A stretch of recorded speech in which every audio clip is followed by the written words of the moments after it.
Welcome to StarStuff Worldbuilding, a bi-weekly podcast where two boyfriends design a fantastical world and discover a compelling story within it. My name is Lee. And my name is Alan. And this is episode 2, The Art of the Sacrifice.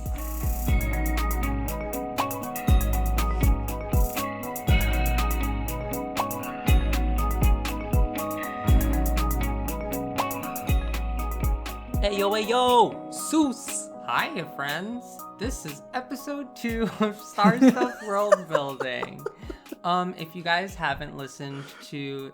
Don't laugh at me. Sorry. If you guys haven't listened to the other episodes, you can start with this episode or any other episode, and you'll still have a pretty good sense of what's going on. So guys, today we're going to go over the second of our 5 major cultures. We're going to talk about, like we did last time, the traditions, the government, religion, everything that makes them them. We will also be playing our favorite dice game at the end and creating a specific character within this culture. You said at the end, this is like at the middle, y'all. This takes like most of the time, and I love it. It's the middle and the end. It's everything. Exactly. So let's get it started and ha. Okay, let's do it. So the culture we're going to be going over today, the civilization, is the civilization on the Float Fall Islands. A quick refresher of the magic of the crystals there. There are float crystals that make you float. Levitation. And there are fall crystals that, can you guess it? Make you fall. Fall like a bird. Aw, We're only going to fall away. Like a bird.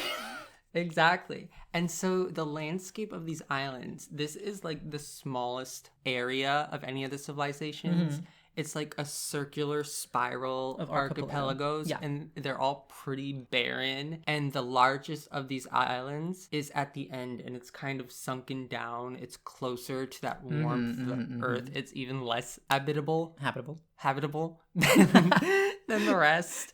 This is actually because these islands are connected by these huge links of crystal. And if the crystal isn't connected to like the main meteor, the main star, it loses its power. So from mining that connection to the big island, it lost a lot of its power and sank a bit. Sinking, yeah. And then they put it in a very like precarious situation, so like no one can live on that one anymore. It's very, very dangerous, more dangerous than the other islands. So they may or may not have accidentally killed an entire city, but no one needs to know about that. They might have erased that from their history, maybe not. Well, let's go ahead and talk about it. Yeah, so let's go over like the first glance of this civilization. It's a great idea. So we have endearingly given these guys a category of government. Yes. This civ is a democratic, communist, theocratic councilship. Is it a mouthful? Yes. Yes. So slowly, it is a democratic, communist, theocratic councilship. Do all those words make sense individually? Maybe. Do they work together? We'll see. I'll show you how. Did we invent something new? I hope so. Maybe every country will become one of these now. No, hopefully not. But what this civilization really values is community. They value productivity as well. In fact, they value productivity over anything else. Other than community. Exactly. Those are the two. And like a big tenet of this society is that you only take what is necessary. And this is derived from the fact that their islands are barren. They don't have a lot of resources. Yeah. So because of this, they're like super militaristic, right? They're nationalistic, xenophobic, dominating. Yeah, other civilizations are scared of these guys. Like, we're not going into this story saying that this civilization is the bad guy, this is the good guys, but this is a civilization that the other civilizations probably view as very the bad guys. Yeah. They view them very negatively. Well, these guys are literally antagonistic to other civilizations. Although, to be fair, this civilization finds the other countries to be extremely antagonistic to them. We'll get more into that because it has to do with their values and their views. Yeah. Let's actually start by speaking about their religion and their government. You can't really talk about one without the other because they are theocratic and their whole governmental structure relies on their religion. Yeah. The big thing you need to know about society here is that it is split into 8 different roles. Those who work in construction, there are those who are part of the military, There is agriculture. Caretakers. And do you want to explain just real quickly what the caretakers are? Yeah, so the caretakers are in charge of all childcare. They're in charge of medicine. Exactly. And then there are makers who make most things. Yeah, but then crafters. Exactly. Then there are star shapers, who are the ones who work with the crystals and make technology with the crystals. Yep. And then there are scholars.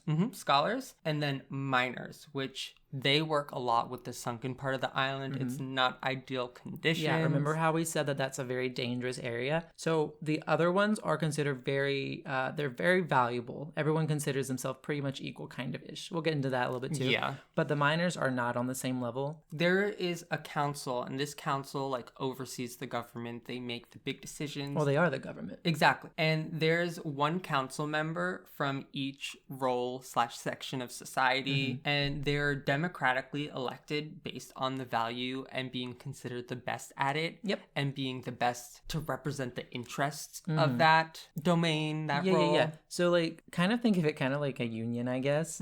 So everybody in society has this role, right? And every person has the same amount of say to pick their leader. So they vote for them democratically. So you kind of have like a representative in the councilship right there. And then these representatives, they can be recalled at any time based on lack of faith, lack of confidence. If they die, there has to be a re-election. They're just representing the needs, and so they need to represent them or the people won't be keeping them. Yeah. This isn't like a government where it's really easy to be corrupt, because it's not. You have to represent your people or you will get recalled, and that's it. And so, now tying it into the religion, each of these roles is actually represented by one of the 9 gods in this civilization's religion. And these 8 gods are considered the gods of the risen. Yeah. The risen is kind of the more pure, the values that they try to emphasize as a culture.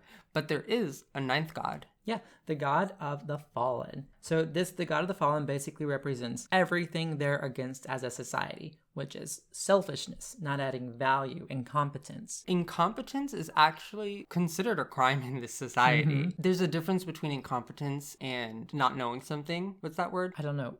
I know what it is. What is it? Ignorance? Ignorance. We were just very ignorant there. Exactly.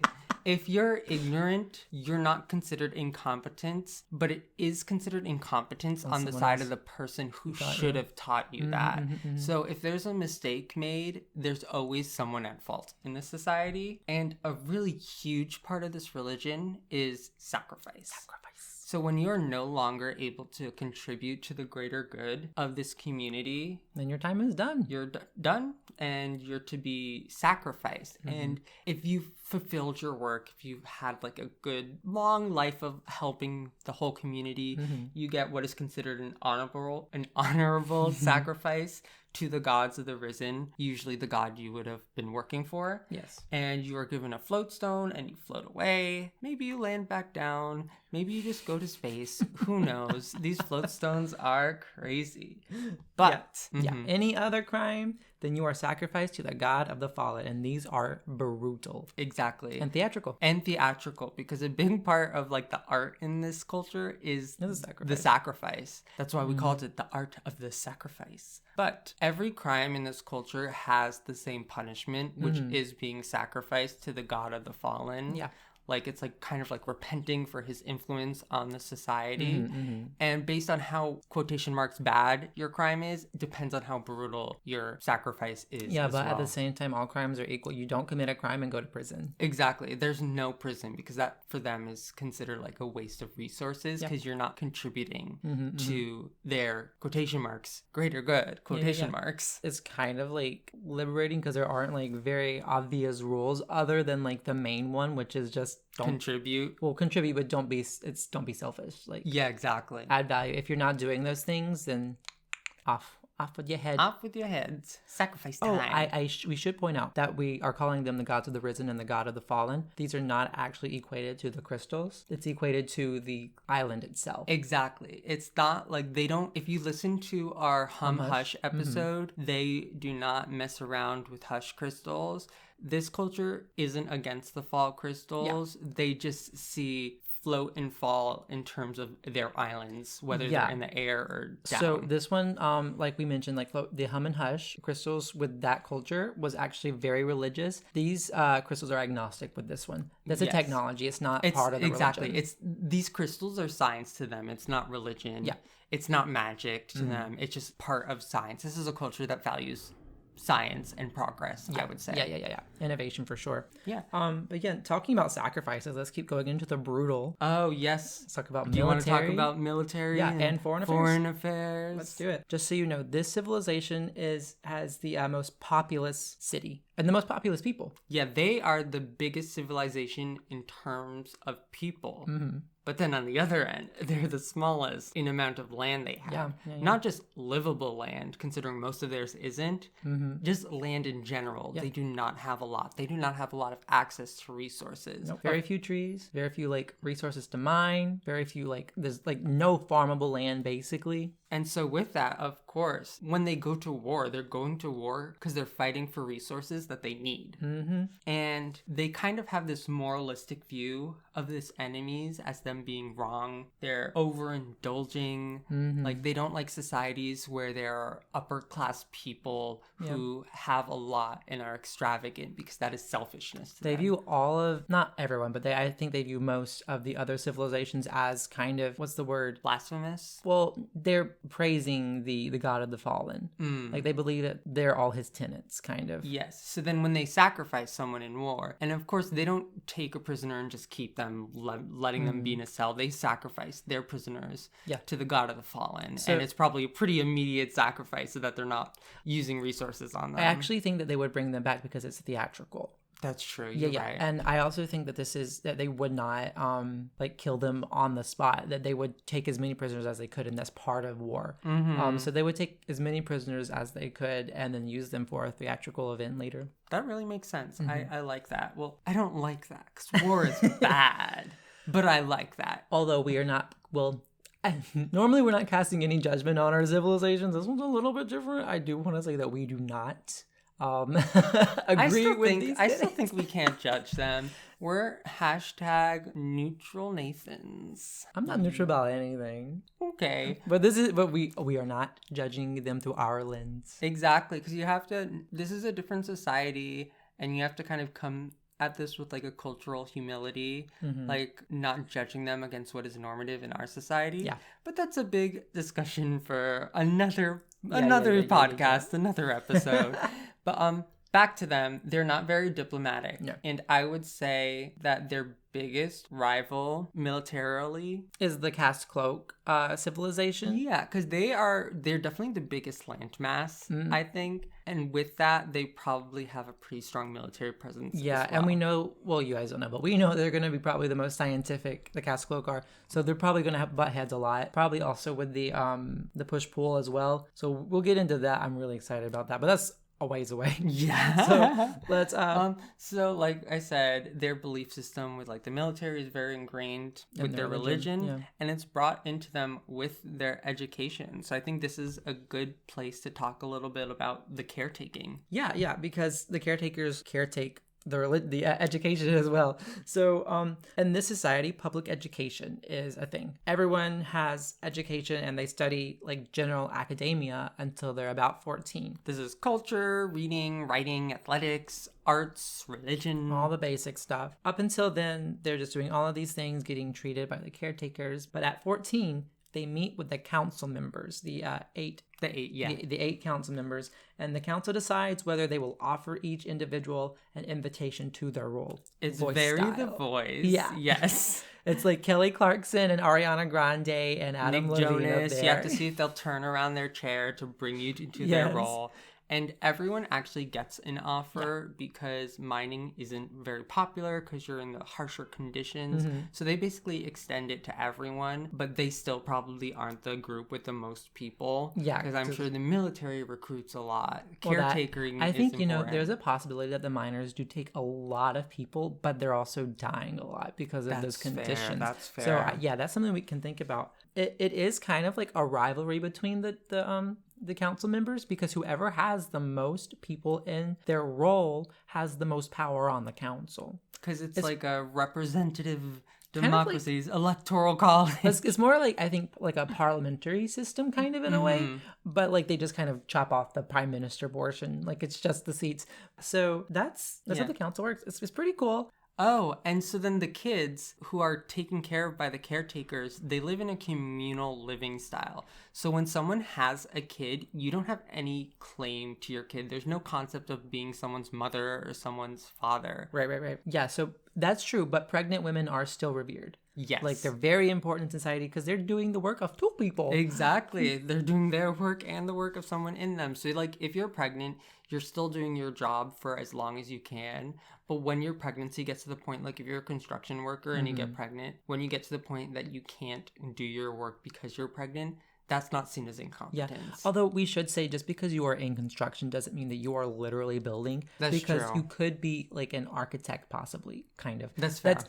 There are some that are going to kind of like bleed into each other a little bit. But like, yeah, so you're not necessarily doing that. You might be doing something else. But in that same vein of talking about the communal living, it's not just the kids that are living communally. Everyone's living communally. Yeah. There's no marriage structure. You might have like an informal partnership with everyone, but you're living together with everyone. They're kind of like when you're at a job interview and they say like, oh, we work hard here and play hard here. They're a society that's like, we work really hard, but they also do play really hard because they value levity. And do you want to talk about like some of their fun? Yes. Okay, so one of the things that they have is they have this little succulent that is a hallucinogen. So they spike all of their like drinks with it whenever they're off work and they're off duty and they're just like, let's have fun. They do all sorts of fun things. That's probably the time when they're doing art, playing games, other things that maybe even sports and sexy stuff. Oh my gosh, Alan, this is a PG podcast. Sexy stuff. Okay. And then in terms of, you talked about spiking drinks and stuff, just like a quick talk about their food. They do like hydroponic farming. They mostly eat fish and grains. Like they have like farms set up that aren't on the land. They've like built floating farms. Basically. If you want to know what these look like, there's a cool word called chipinaquas. If you want to look that up, then you're going to know what this culture is inspired by. But I think that's cool. You should know like kind of what they look like. Google chipinaquas. How do you spell that? CHIPA, Chipen, NAQUAS. Hi, Futurely here. The word I was actually trying to say is chinampas, spelled CHINAMPAS.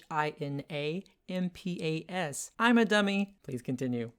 Chipinaquas. Okay. And so the food they eat is like mostly nutritionally dense and easy to farm foods just because they need to be able to produce a lot and like sustain their people. So like kind of we talked about how they build the floating farms. I feel like that's a good segue into talking about districting in general. So yeah, most people live within the main city, but the bounds of the city are not constrained to just the landmass. Yeah, because I would say the landmass is actually more just communal spaces like theaters, coliseums, or markets. But like the majority of buildings like housing areas and farms, like everything else is going to be built around the island in the sky using the float fall technology that they have. And they're connected via floating pathways, they're aqueducts, which pull water from the surface. Oh, they also have elevators. Yes, they do have elevators. Yeah, so they can get to the surface, they can get to the other islands and stuff like that. This is going to be it's going to look so freaking sci-fi, but it's not. It's fantasy. Sorry. You're excited. I like excited. Yeah. And so then the districting within the major city it's split by like roles. Yeah. The outer ring of like the city. So there's like the caretaker section, the miner section, which is probably closer to like the elevator down to that more sunken island. Which that's super exciting.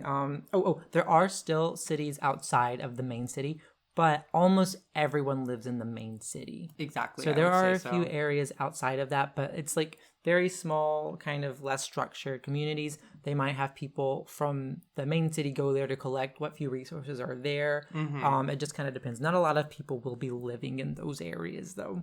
So yeah. So now it is time for our dice game. Yes. Ooh, yeah. So this dice game, Lee will be the one playing it. Oh, I'm playing it today? Yeah. Cool. And so basically what this game is, we'll be we're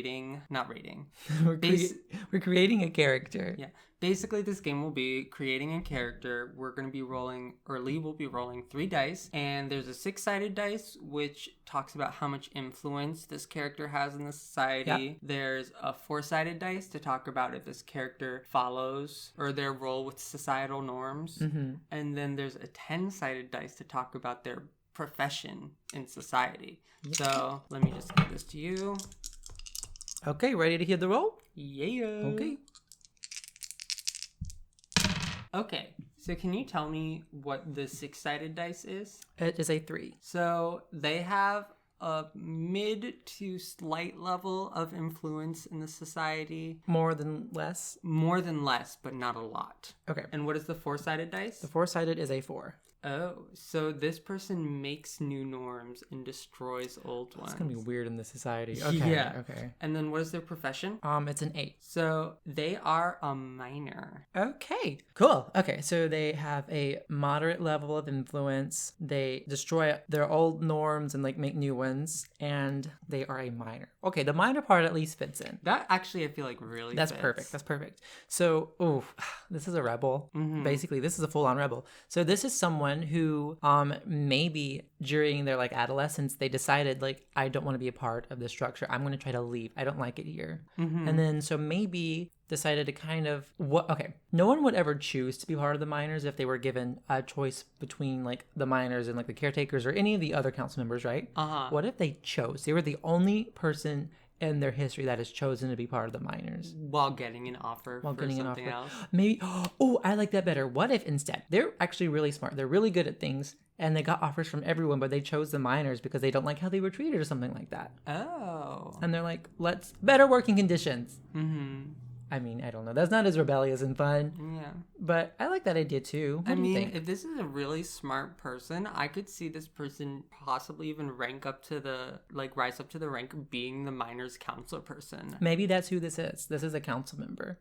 Maybe this is a council member that's kind of trying to persuade the other council members to treat them, take them more seriously, treat them better, so that, I don't know, maybe they Not that this is necessarily a good person. Maybe he's advocating for less sacrifices and more like labor from other civilizations instead of taking them as prisoners and sacrificing them, but taking them and using them as workforces. Yeah, because that makes sense with the level of influence. Because they have some influence. They're on the council, but I'm sure the mining part of the council isn't taken the most seriously. I think it's taken the least seriously, easily. Yeah, maybe the mining part of this council is like really close to just rebelling, dissolving or something. Maybe there's something going on underground we don't know about. Yeah. Oh, that could be really interesting. I like that. I can see this character doing any sort of rebellious things that, like, if we actually did not talk about this earlier, but one of the thing about the miners in the religion, their god is kind of like either half brothers or have something as a very close tie to the god of the fallen. So he's kind of like in the middle, and he's always on a close watch from the other gods. So I think in a way it'd be cool to kind of parallel that with this character being kind of possibly like traitorous to his society. I think that'd be nifty. That's interesting too, having a traitor be in a leadership role. Yeah, I think should be a woman. Probably like a middle-aged lady. That's all I have, but I think that'd be really cool. Probably a Taurus. A Taurus. You don't know what she looks like, but you know she is the Taurus. I think she's bigger, but like probably more muscular. But I do see her being like bigger because if other council members wanted her, then she was probably very strong, very smart, and possibly very creative as well. So she may be the, what's that thing called when you have all three? Triple threat. Triple threat. Why don't I know that? I have a degree in theater. You did theater. My goodness. Yeah, but yeah, that's kind of my ideas. Do you have any thoughts about it or any questions to prod further? Just a willy-nilly why not question. Sure. What role do you think she would have chosen if she didn't kind of have this purpose with choosing mining? Military. You think she would have chosen military? Yeah. Because like I see her as being someone who was like tactically minded. So she'd probably end up being like a general. Ooh, general. Is there a general? We don't know. We do not think about that. That's something we need to go into the military of this. Anyway, Yeah, because if she's very militarily minded, then she has the experience and expertise to lead this rebellion should she choose to do it. Yeah. And I'm sure she has the full support of her entire role in I would society. think so. I'd be really interested in writing a backstory for her to see like when this transition happened, where she kind of fell off the rope as far as their norms go and said, there's something about this I don't like. I'm super curious about what made her decide that she wanted to make this her mission and take on this role when she could have, quite frankly, just had an easier society. Or not an easier society, an easier life. Yeah. Like, she's like the person who applied to all the Ivy League colleges and got into all of them and then just went to a random, like... community college. Yeah. Because she wanted to. Yeah. This is a very interesting character. I'm excited because I see she could definitely play a role in any story that we find later. I agree. I'm really excited for her. I see her as someone who, regardless of what kind of story we decide to tell with these people and this magic and these civilizations, she could play a part in it. Do we have anything else we want to talk about with this character? I'm happy with it. Do you have any closing remarks? Any names? I know we don't have our conlang yet, so that would be a little hard. We do have a couple listeners who have expressed interest in doing conlangs, so we may be starting to getting that soon because I really want to get this done so we can have names for our societies and our people. I know. I want to stop referring to people as, the bald one, or the one with the minor hair, lady, the minor council lady. Yeah, I don't even know if the names of the like quote unquote magics are gonna stay. I know, it's because we call it Float Fall now, but they might just have their own name for it, which I'd prefer. But I guess we'll figure that out later. Yeah. I do want to do the same call out we did last time, that if you are interested in conlangs, if you're interested in art or voice acting, we're going to be putting more story elements in the podcast. So please, I would love for you to reach out. If you are interested in any way in joining the project, just hit us up on Facebook, Instagram, Twitter, text. If you have our information, get it to us. Let's talk. Exactly. So that is the Float Fall civilization. Of course, there is so much more that we can talk about and explore, and we'll discover more as we go into future episodes. Yeah. And so in the next episode, we're actually going to be talking about the Share and Steel Island cluster. They're hot and they're cold. They're yes and they're no. And they're in and they're out. Alan, it's going to be really hard to transition into the outro.